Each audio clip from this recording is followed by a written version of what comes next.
vous prenez un jeune Burkinabé, c'est le problème, c'est qu'ici dans nos États, vous prenez un jeune Burkinabé ici de Bobo Dioulasso, vous l'amenez à Washington, et il ne fait rien ici, hein.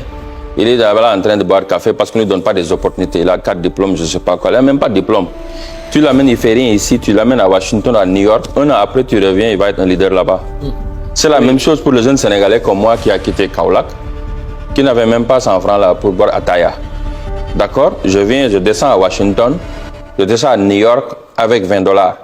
8 ans là-bas, je suis le président en charge des affaires internationales du Democratic Party. Et j'introduisais le président avant qu'il parle même, le président de la République, le premier président noir. Et pourtant, au Sénégal, j'existais même pas. Qu'est-ce que ça te dit? Ça te dit que dans nos pays, on ne sait pas détecter des talents et investir dans des talents. La jeunesse a le potentiel mais n'a pas l'opportunité. Oui, ça veut dire que l'Africain, je le disais, ne sait pas créer des champions. Et moi, c'est ce que je veux voir dans ce pays-là, dans nos pays en Afrique. On ne sait pas créer des champions, on sait tuer des champions. L'Américain, il prend une personne qui nettoie les tables comme moi, il l'amène jusqu'à la Maison Blanche.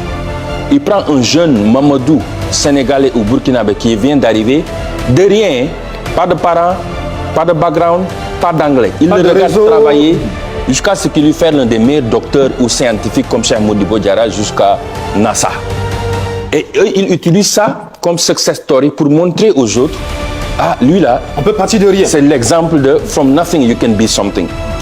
L'Africain là, nous, notre problème là, on te voit partir même, tout le monde va descendre en bas. Mais il faut qu'on soit ensemble là, au bas de l'échelle. Pas seulement soit ensemble, mais il faut qu'on accepte le talent de l'autre et de soutenir l'autre. Et que le succès ne peut pas dire que tu as marabouté quelque part. Exemple, nous, pour nous, l'idée de succès là, dès que tu réussis, on te colle des choses.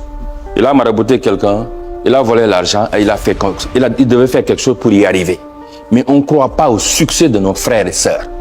Mais si quelqu'un d'autre le fait, un blanc, il vient là. C'est pourquoi, c'est simple, hein. Regardez nos amis de la France, des États-Unis, du Liban, etc. Ils arrivent dans nos pays, ils ne parlent pas nos langues. Ils ne comprennent pas nos coutumes, nos valeurs. Mais dans moins de 3 mois ou 3 ans, ils deviennent nos chefs dans nos propres pays. Tu viens au Sénégal, l'économie, Côte d'Ivoire et ici, partout en Afrique de l'Ouest, ce n'est pas les Africains qui contrôlent nos économies. C'est les Français, c'est nos frères libanais, c'est les Américains, c'est les Chinois, etc. Pourquoi ils peuvent faire ça dans nos pays?